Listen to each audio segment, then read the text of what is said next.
gaalkacyo ku taala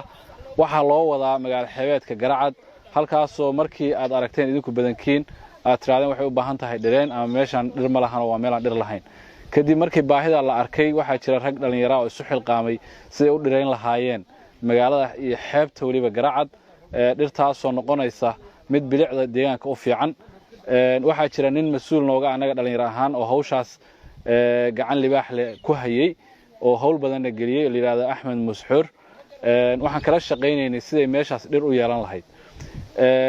Axmed asaga ayaa isxilqaamay markii ugu horeysay wuxuuna sameeyay inuu dhir badan soo gado beertan hadda aan joognana uu keenay dhirtaas kadib baaq uu diray ama dad badan oo meesha ka hadlay ayaa waxa jira nin Mareykanka jooga oo la yiraahdo Maxamuud Muuse Yuusuf Shirwac Maxamuud Muuse Cabdaloo yaqaano ama Afrikaan ayaa jawaabtii ugu horeysay ka soo bixisay si uu uga qayb qaato dhiraynta deegaanka Garacad jawaabtaas waxay ahayd in uu geedahan hadda gadaasheena yaalo oo 50 geed ah uu gaday lacag $1,000 ku dhowna uu ka bixiyay si uu markaas loogu dhireeyo magaalada Garacad dabcan geedahan saaka waxaan ku wareejin doonaa anoo uu soo wakiishay Maxamuud inaan geedaha gado in aan ku wareejiyo Axmed Musxur oo geedaha hore u hayay beertana ku xanaaneynay geedahaas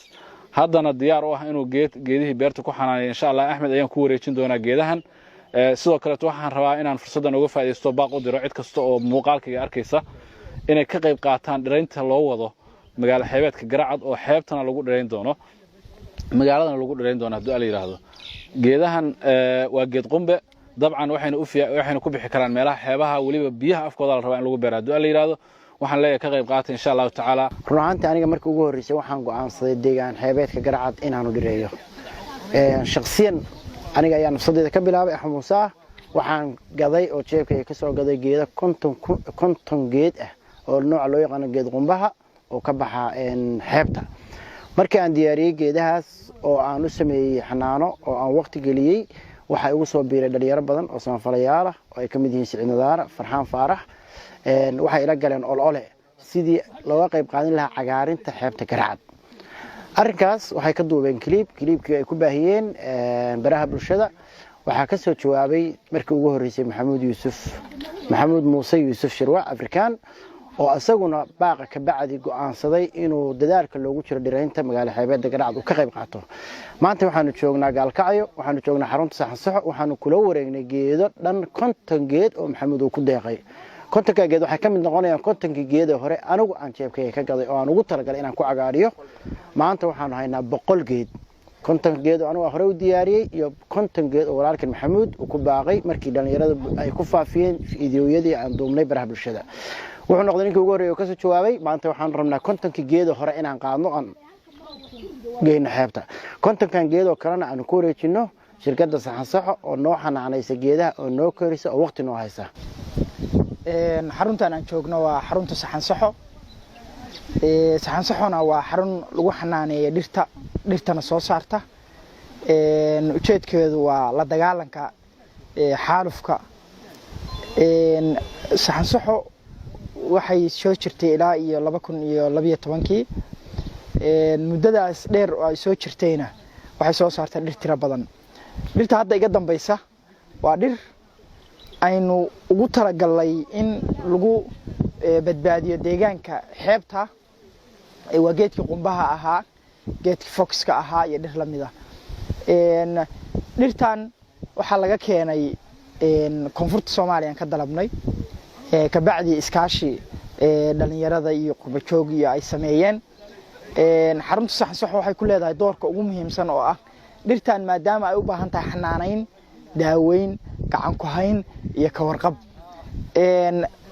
dhirta markii la keeno ka bacdi waxa la keenaa xarunta hadda kuwa yaala xarunta kuwaas yaala 8 bilood sanad iyo ka badan kuwa yaala hadda almost 9 months ilaa 9 bilood kuwa yaala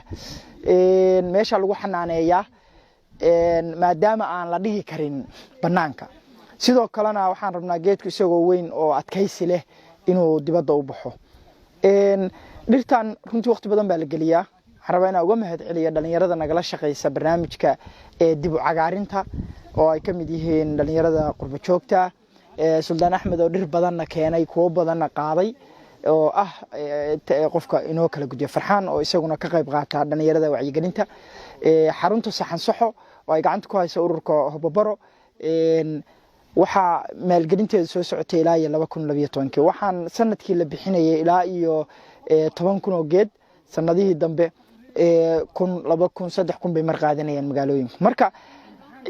ujeedka ugu muhiimsan waxa weeye in wadanku helo meel dhirta lagu xanaaneeyo ay dhirta ka qaataan dhirta wax tarto iyagana wax ugu fadhido haddii kale geedka cidlo ku baqtiyay marka dadka waxaan rabaa inaan hal mid ku wacyigeliyo dhirtu waa bini'aadmiga kale sida qofka bini'aadmiga ahi u xanuunsado u dhinto u naxo u farxo u caroodo weeye marka geed aadan waraabin oo aadan biyo siin oo aadan soo xanaanayn baa subaxii waxaa rabtaa inaad daawatid farxad ugu imaan maysid laakiin geedka haddaad xanaanaysid aad daaweysay aad biyeysay isagoo faraxsan baa u imaanaysa tusaale ahaan ka soo fadhiisatid geedkii caleemo kala baxsan yihiin u bixi soo saaray caleenta cagaaran tahay baa arkaysaa